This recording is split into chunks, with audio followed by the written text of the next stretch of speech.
Hello and good morning, students. Welcome to our online session of social science. So, students, this is the second part of the chapter first of geography, that is resources and development. So, students, let's recap the last part of the video, that is first part.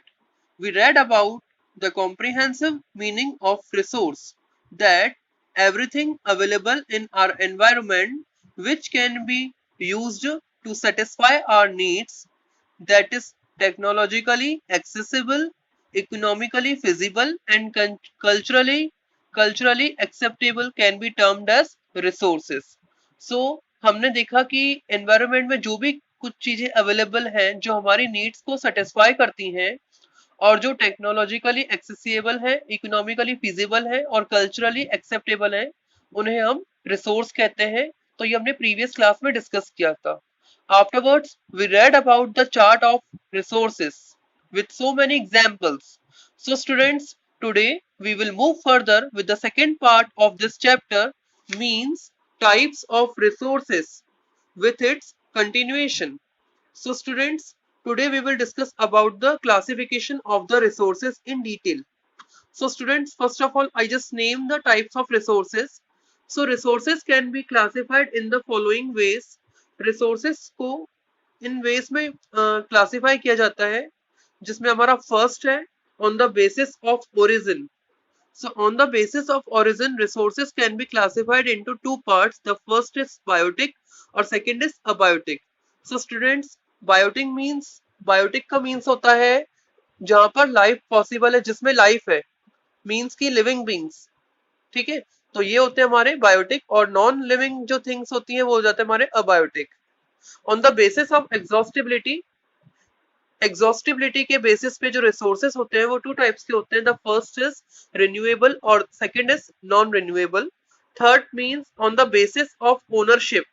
Ownership के basis पे resources जो होते हैं four types के होते हैं, जिसमें आपका फर्स्ट आता है इंडिविजुअल, सेकंड आता है कम्युनिटी, थर्ड आता है नेशनल और फोर्थ आता है इंटरनेशनल। सो स्टूडेंट्स, कल की क्लास में मैंने डिस्कस किया था इंडिविजुअल मींस कि अगर आपका घर है, योर हाउस है, तो इंडिविजुअल मींस उस पर आपका अधिकार होगा, इट मींस कि इंडिविजुअल रिसोर्स है। अगर कॉलोनी का पार्क होगा तो वो कम्युनिटी का हो जाएगा, क्योंकि कम्युनिटी मतलब उस पर कोई इंडिविजुअल राइट नहीं, मतलब कॉलोनी के सभी लोगों का राइट है, इट मींस की कम्युनिटी रिसोर्स हो जाएगा। नेशनल मींस की अगर एक देश की बाउंड्री के अंदर की बात हो रही है, टेरिटरी की बात हो रही है, तो वो क्या हो जाता है, नेशनल। लेकिन अगर किसी भी इंटरनेशनल, अगर काफी सारी कंट्रीज के बीच का कोई इश्यू होता है तो वो इंटरनेशनल हो जाएगा, मींस जैसे इंटरनेशनल वाटर हो जाएगा, है ना। फोर्थ होता है on the basis of status of development. तो स्टेटस ऑफ डेवलपमेंट के बेसिस पे रिसोर्सेस फोर टाइप्स के होते हैं। The first is potential, second is developed, stock and reserves. So these are the classification of resources. So student, these are the names of the resource. Now these things we will discuss further in detail. अब हम इन सारी चीजों को detail में discuss करेंगे कि resources के types को। So now we will discuss about the resources classification, means types of resources in detail. Okay students? So students, now the detailed topic types of resources we are going to discuss about. In this, the first type is on the basis of origin. So students, first जो type है resources का वो है on the basis of origin. So origin के basis पे resources के जो होते हैं two types होते हैं, biotic resources और abiotic resources. So students, यहाँ पे origin का मतलब क्या है कि ये जो resources हैं इनका origination क्या है, ये जो रिसोर्स है ये कहाँ से ओरिजिनेट हुए हैं, इन रिसोर्सेज का ओरिजिन क्या है, मींस कि ये रिसोर्सेज कौन से हैं, ऐसे कौन से रिसोर्सेज हैं, इनका ओरिजिनेशन कहाँ पर है, ये ओरिजिनेट कहाँ से हुए हैं। सो जिसमें आपका फर्स्ट आता है बायोटिक रिसोर्सेज और सेकंड आता है आपका abiotic resources. So biotic resources क्या होते हैं, let's begin to read. These are obtained from biosphere and have life such as human beings, flora and fauna, fisheries, livestock, etc. So biotic resources जो होते हैं ये बायोस्फीयर से obtain होते हैं और इनमें लाइफ रहती है, जैसे ह्यूमन बींग्स, ठीक है, जहां पर लाइफ एग्जिस्ट करती है, जिनमें लाइफ होती है। इट मींस कि बायो मींस क्या होता है, बायो मींस होता है लिविंग। इट मींस कि ये जो रिसोर्सेस होते हैं ये कौन से रिसोर्सेज होते हैं? लिविंग रिसोर्सेज रहते हैं, मींस कि ये बायोस्फीयर से ऑब्टेन होते हैं और इनमें लाइफ होती है, जैसे human beings, flora and fauna, fisheries, livestock etcetera. So ये सारे एग्जांपल्स हैं आपके बायोटिक रिसोर्सेज के। Now the second is abiotic resources. So abiotic मतलब होता है non living. All those things which are composed of non-living things are called abiotic resources. So ऐसे resources जो नॉन लिविंग थिंग्स होते हैं उन्हें हम अबायोटिक रिसोर्सेस कहते हैं। For example rocks and metals. Rocks and metals ऐसे होते हैं जिनमें क्या लाइफ होती है क्या? यहाँ पर लाइफ एग्जिस्ट नहीं करती, तो इसलिए कौन से हैं? नॉन लिविंग थिंग्स है, मतलब ये अबायोटिक रिसोर्सेस है।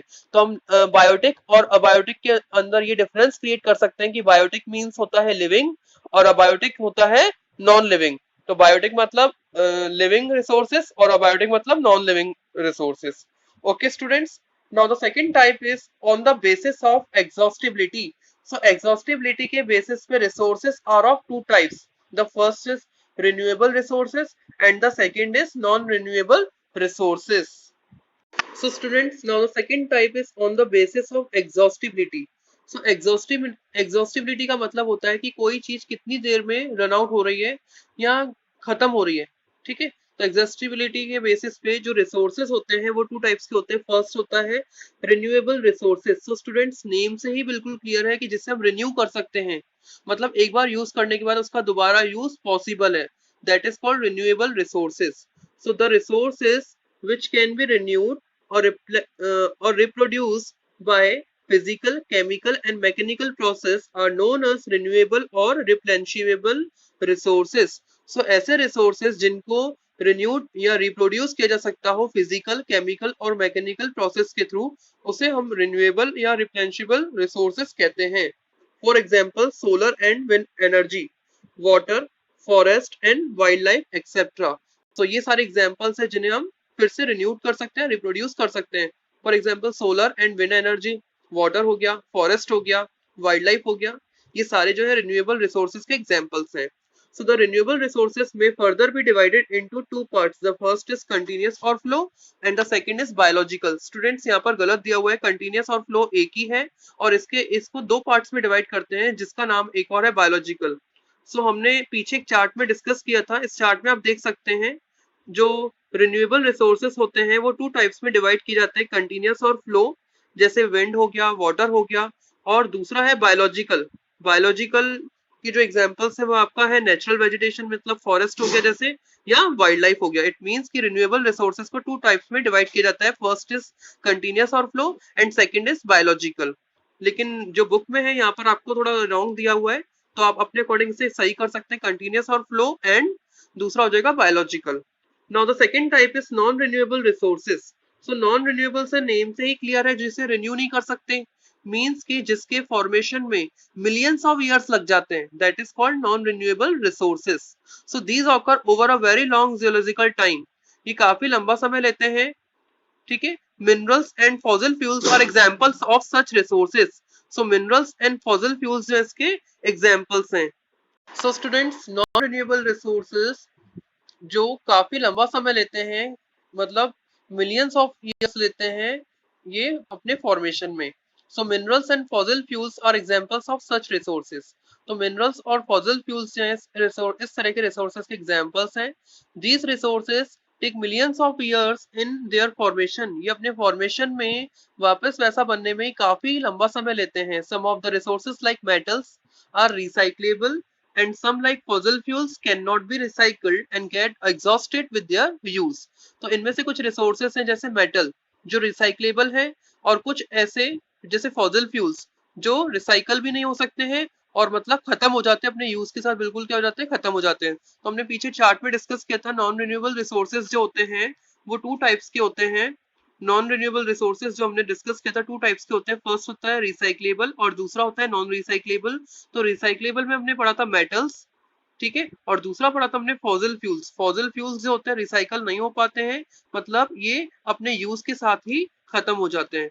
Now we will discuss further on the basis of ownership. So on the basis of ownership, the resources are of the individual resources, community owned resources. सो हम सबसे पहले national resources, फिर आता है इंटरनेशनल रिसोर्सेज। तो सबसे पहले हम डिस्कस करेंगे ओनरशिप। ओनरशिप का मतलब होता है जिस चीज के ऊपर हमारी ओनरशिप है। अब किसकी किसके ऊपर ओनरशिप है ये अब हम देखेंगे। तो फर्स्ट आता है आपका इंडिविजुअल रिसोर्सेज। इंडिविजुअल मतलब जिस पर किसी का खुद का मालिकाना हक है, मतलब प्राइवेटली ओन। ठीक है, so these are also own privately by individual. तो ये रिसोर्सेज प्राइवेटली ओन रहते हैं इंडिविजुअल्स के द्वारा। Many farmers own land which is allotted to them by government against the payment of revenue। तो कई सारे फार्मर्स होते हैं जिनके पास लैंड होता है जो सरकार के द्वारा उनको अलॉट किया जाता है, लेकिन पैसों के बदले में, मतलब कुछ पैसे देकर फार्मर्स जो होते हैं वो लैंड परचेज कर लेते हैं। So in villages there are people with land ownership but there are many who are landless. So गांव में देखा जाए तो कई सारे लोग ऐसे होते हैं जिनके पास लैंड की ओनरशिप रहती है, लेकिन कुछ लोग ऐसे भी होते हैं जिनके पास लैंड नहीं होता है खुद का। ठीक है, तो वो किसी दूसरे के जमीन पर, लैंड पर जाकर काम करते हैं। सो urban people own plots, houses and other property. So urban people जो है जिनके पास प्लॉट्स रहते हैं, हाउसेस रहते हैं, प्रॉपर्टी रहती है। So plantation, pasture lands, ponds, water and wells except are some of the example of resources ownership by individual. So plantation हो गया, पास्चर लैंड्स हो गया, पॉन्ड्स या वाटर वेल्स, ये जो सारे एग्जांपल हैं ये ओनरशिप इन पे किसकी रहती है, इंडिविजुअल्स की है। तो वो इंडिविजुअल रिसोर्सेज हो जाते हैं आपके। So make a list of resources owned by households. So students अगर हम एक और तरीके से समझे, जैसे अगर आपका खुद का घर है, सो इस पर आपका खुद का अधिकार होगा, योर हाउस, इट मींस कि it is a individual resource. Now we will discuss further that is community own resources. So community own resources क्या होते हैं, जिस पर कम्युनिटी का अधिकार हो। So these are resources which are accessible to all the members of community। So ये ऐसे resources होते हैं जिस पर कम्युनिटी के सारे मेंबर्स की रीचिंग होती है, कम्युनिटी के सारे मेंबर्स वहां पे एक्सेस कर सकते हैं। सो विलेज कॉमन्स, जैसे grazing grounds, burial grounds. Burial grounds का मतलब होता है जहां पर डेड बॉडीज को जलाया जाता है, दफनाया जाता है। या विलेज विलेज पॉन्ड्स एक्सेट्रा। तो ये सारी प्लेसेस ऐसे हैं जहाँ पर सबका अधिकार होता है, मतलब हर कोई जा सकता है। पब्लिक पार्क्स हो गए, पिकनिक स्पॉट्स हो गए, प्लेग्राउंड्स हो गए अर्बन एरियाज में, ये भी सारे कॉमन पीपल यहाँ पर एक्सेस कर सकते हैं और यहाँ पे जाकर वो एक्सेस कर सकते हैं। इट मींस कि ये कैसे रिसोर्सेस है, कम्युनिटी ओन रिसोर्सेस है। जैसे कॉलोनी का कोई पार्क हो जाता है तो कॉलोनी के पार्क पर किसी इंडिविजुअल का अधिकार नहीं है, कॉलोनी में रहने वाले सभी लोगों का अधिकार होगा। इट मींस कि कम्युनिटी ओन रिसोर्स हो जाएगा। तो these are the community own resource. Now student we will discuss about the national resources. So national मतलब within the territory of the country, या टेरिटरी ऑफ कंट्री किसी देश की। ठीक है, so technically all the resources belong to the nation. तो technically देखा जाए तो सारे जो रिसोर्सेज होते हैं वो नेशन से बिलोंग करते हैं, क्योंकि नेशन के हैं वो। ठीक है, so the country has legal powers to acquire even private property for public good. तो कंट्री के पास ये लीगल पावर होती है कि वो किसी भी प्राइवेट प्रॉपर्टी को भी इवन एक्वायर कर सकती है, हासिल कर सकती है पब्लिक गुड के लिए। ठीक है, जैसे कोई सड़क वगैरह निकालनी हो किसी जगह से तो वो उससे अपने अपने अधिकार में ले सकते हैं। So you might have seen roads, canals, railway being constructed on fields owned by some individual. तो आपने देखा ही होगा कि जैसे रोड्स हो गए, कैनाल्स हो गए या रेलवेज हो गया, कि हम देखते हैं कि किसी इंडिविजुअल की फील्ड्स पे भी वो लोग कंस्ट्रक्ट कर लेते हैं, है ना, क्योंकि वो बहुत इंपॉर्टेंट रहता है कहीं ना कहीं। So urban development authorities get empowered by the government to acquire land. तो अर्बन डेवलपमेंट अथॉरिटी जो है वो एम्पावर की गई है सरकार के द्वारा ताकि वो लैंड को एक्वायर कर सके। All the minerals, water resources, forest, wild life, land with in the political boundary and ocean area up to 12 nautical miles, that is 22.2 kilometers from the coast termed as territorial water and resources therein belong to the nation। So students यहाँ पे क्या बताया गया है कि जो भी सारे मिनरल्स हैं, वाटर रिसोर्सेस है, फॉरेस्ट है, वाइल्ड लाइफ है या लैंड है, जो पॉलिटिकल किसी देश की पॉलिटिकल बाउंड्री के अंदर आते हैं, या ऐसा ओशनिक एरिया, मतलब जैसे ये हमारा अगर हम देखा जाए तो कोस्टल रीजन रहता है सारा, तो यहाँ से अगर हम देखा जाए तो 12 नॉटिकल माइल्स मतलब जस्ट 22.2 किलोमीटर जो रहता है वो क्या रहता है, टेरिटोरियल वाटर रहता है। मतलब क्या रहता है, इसे हम बोलते हैं टेरिटोरियल वाटर रीजन। ठीक है, अगर ये 12 से एरिया बढ़ाकर कितना हो जाएगा, अगर 24 हो जाता है तो इसे हम बोलते हैं कॉन्टिजियस जोन।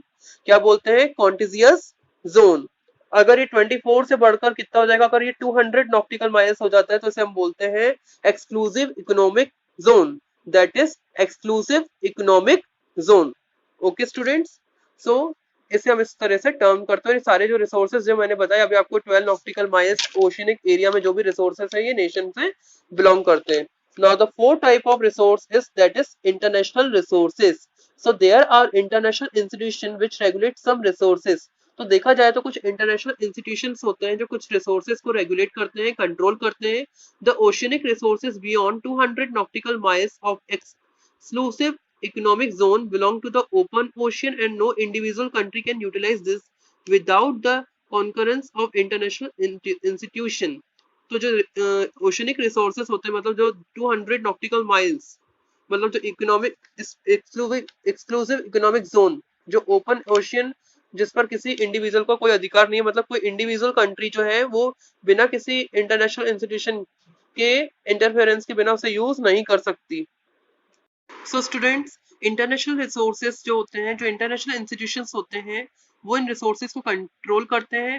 और जो ओशनिक रिसोर्सेज मतलब जो 200 नॉटिकल माइल्स से भी बाद के, मतलब जैसे हमने पढ़ा था 12 नॉटिकल माइल्स या 24 या 200, 200 जो था वो था हमारा एक्सक्लूसिव इकोनॉमिक जोन। लेकिन 200 के जो बाहर होता है उसके बाद के जो रिसोर्सेस होते हैं वो ओपन ओशियन रहता है, मतलब इसे कोई भी कंट्री बिना परमिशन के, बिना इंटरनेशनल इंस्टीट्यूशंस की परमिशन के यूज नहीं कर सकती है। इट मींस कि no individuals country can utilize these resources without the conference of international institutions. कोई भी कंट्री जो है बिना इंटरनेशनल इंस्टीट्यूशन की परमिशन के इन रिसोर्सेज को यूटिलाइज नहीं कर सकती है। तो ये होते हैं हमारे इंटरनेशनल रिसोर्सेज। ओके स्टूडेंट्स, सो यहाँ पर एक डू यू नो का पॉइंट है। It is a special information. Do you know that India has got the right to mine manganese module from the bed of the Indian Ocean from that area which lies beyond the exclusive economic zone. So students यहाँ पे दिया है कि India को एक right मिल गया था, एक राइट मिला कि जो मैग्नीज मॉड्यूल है इंडियन ओशियन वो उनको माइन कर सकती है इंडियन ओशियन में, ठीक है, उस एरिया से जो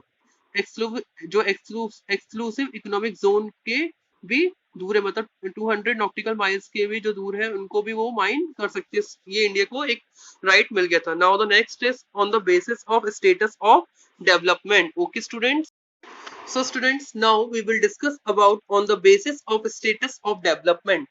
so students, on the status of development के basis पे जो resources होते हैं वो 4 types के होते हैं, जिसमें हमारा first है potential resources। so students, potentiality मतलब किसी चीज की कोई potential होना कि कोई चीज कितनी potential कितना वो अच्छा कर सकती है। तो potentiality के basis पे जो resources है सबसे पहले हम देखेंगे on the basis of first है आपका on the basis of status of development में, जिसमें आपका फर्स्ट है आपका potential resources. So students, resources which are found in a region but have not been utilised. So ऐसे रिसोर्सेज जो किसी रीजन में पाए जाते हैं लेकिन जिनको अभी तक यूटिलाइज नहीं किया गया है। For example the western part of India, particularly Rajasthan and Gujarat. तो अगर हम वेस्टर्न पार्ट देखें इंडिया का, जिसमें आपका पर्टिकुलरली राजस्थान और गुजरात आता है, have enormous potential for the development of wind and solar energy, but so far these have not been developed properly। तो अगर हम देखें तो राजस्थान और गुजरात में तो enormous potentiality है कि वहां पर विंड भी आपको मिल जाए और सोलर एनर्जी भी मिल जाए, मतलब पोटेंशियलिटी है इन रिसोर्सेज की, वहां पर खूब पोटेंशियलिटी भी है, लेकिन उनको अभी तक प्रॉपरली डेवलप नहीं किया गया है। इट मींस कि टेक्नोलॉजी अवेलेबल है लेकिन उनका यूज नहीं किया गया है। It is called potential resources. मतलब जैसे कोई स्टूडेंट है उसके अंदर पोटेंशियलिटी है कि वो कर सकता है लेकिन वो कर नहीं रहा है इम्प्रूवमेंट, तो ये आपका पोटेंशियलिटी में आ जाएगा। सेकेंड है developed resources. So developed resources which are surveyed and their quality and quantity have been determined for utilization। So developed resources मतलब होता है एक तरह से currently in use, जो currently uses में है, ठीक है। The development of resources depend on technology and level of their feasibility। ऐसे जो resources होते हैं जो टेक्नोलॉजी के ऊपर डिपेंड रहते हैं या उनकी फिजिबिलिटी के ऊपर डिपेंड रहते हैं, मतलब डेवलप्ड रिसोर्सेज हैं, मतलब जिनकी क्वालिटी और क्वांटिटी जो है वो डिटरमाइन की जा चुकी है कि इनका यूटिलाइज किया जा सकता है। So these are called developed resources. For example जैसे कोल हो गया, आपका पेट्रोलियम हो गया, आयरन हो गया, etcetera. Okay, so these are the examples. Now the third is stock. So materials in the environment which have the potential to satisfy human needs, but human beings do not have the appropriate technology to access these। So stock मतलब ऐसे environment में ऐसे material जिनकी potentiality है कि वो human needs को satisfy कर सकते हैं, लेकिन ह्यूमन बींग्स के पास अप्रोप्रिएट टेक्नोलॉजी नहीं है कि उन तक एक्सेस कर सके। So these are included among stock. तो ऐसे जो रिसोर्स होते हैं वो किस में आ जाते हैं, आपके स्टॉक में आ जाते हैं। Okay students, for example water is a compound of two gases. तो अगर वाटर देखा जाए तो दो गैसेस का कंपाउंड होता है, हाइड्रोजन एंड ऑक्सीजन। तो वाटर जो है पानी, वो दो गैसेस का कंपाउंड है, hydrogen and oxygen. So hydrogen can be used as a rich source of energy. Hydrogen का यूज एक रिच सोर्स ऑफ एनर्जी के रूप में किया जा सकता है, but we do not have advanced technical know how to use it for this purpose। लेकिन हमारे पास इसके लिए एडवांस टेक्नोलॉजी नहीं है, मतलब हमें इसका यूज करने का जो पर्पस है वो बिल्कुल पता नहीं है। Hence it can be considered as stock। तो इसे हम क्या बोलेंगे, स्टॉक की तरह यूज कर सकते हैं। Now the fourth is reserves। So reserves क्या होते हैं? Reserves are the subset of the stock, okay, which can be put into use with the help of existing technical know how, but their use has not been started। Reserves क्या है, मतलब हमारे पास reserves है एक तरह से, जिसको हम इस्तेमाल में, मतलब जो एग्जिस्टिंग हमारे पास टेक्नोलॉजी है उसके साथ अगर हम यूज करना चाहे तो उसे यूज कर सकते हैं, लेकिन उसका यूज अभी स्टार्ट नहीं हुआ है, लेकिन हमने उसे रिजर्व करके रख दिया है। रिजर्व नाम से ही क्लियर हो रहा है। So these can be use for meeting future requirement. इनका यूज फ्यूचर रिक्वायरमेंट्स को पूरा करने के लिए किया जा सकता है। For example, river water can be used for generating hydroelectric power, but presently it is being utilized only to a limited extent। So अगर देखा जाए तो जो रिवर वाटर है जिसका यूज जनरेट करने के लिए, हाइड्रो इलेक्ट्रिक पावर को जनरेट करने के लिए किया जा सकता है, लेकिन प्रेजेंटली में ऐसा ज्यादा नहीं किया जा रहा है। इसका जो यूज है वो एक लिमिटेड एक्सटेंट, लिमिटेड सीमा तक ही किया जा रहा है। Okay, thus the water in the dams, forests, etc. is a reserve which can be used in the future। तो इस तरीके से जैसे वाटर हो गया डैम्स में या फॉरेस्ट हो गए, ये एक तरह से रिजर्व है जिनका यूज फ्यूचर में किया जा सकता है। सो स्टूडेंट्स, रिजर्व्स का मतलब क्या है कि एक तरह से हमारे पास एग्जिस्टिंग टेक्नोलॉजी है कि हम उसका चाहे तो यूज कर सकते हैं, लेकिन हम लोगों ने उसका यूज अभी तक इस्तेमाल करना स्टार्ट नहीं किया है, लेकिन हम इनको फ्यूचर में रिजर्व करके रख रहे हैं कि फ्यूचर में जरूरत पड़ने पर हम इनका यूज कर सकते हैं। तो स्टॉक में क्या था एक तरह से, लेकिन स्टॉक में हमारे पास टेक्नोलॉजी नहीं थी कि हम उन पर एक्सेस करें या उन तक हम पहुंच पाए, लेकिन अगर हमारे पास टेक्नोलॉजी होती तो हम उनका यूज कर सकते थे। तो ये है हमारा stock and reserve. So these are the students, these are the types of resources. Okay students.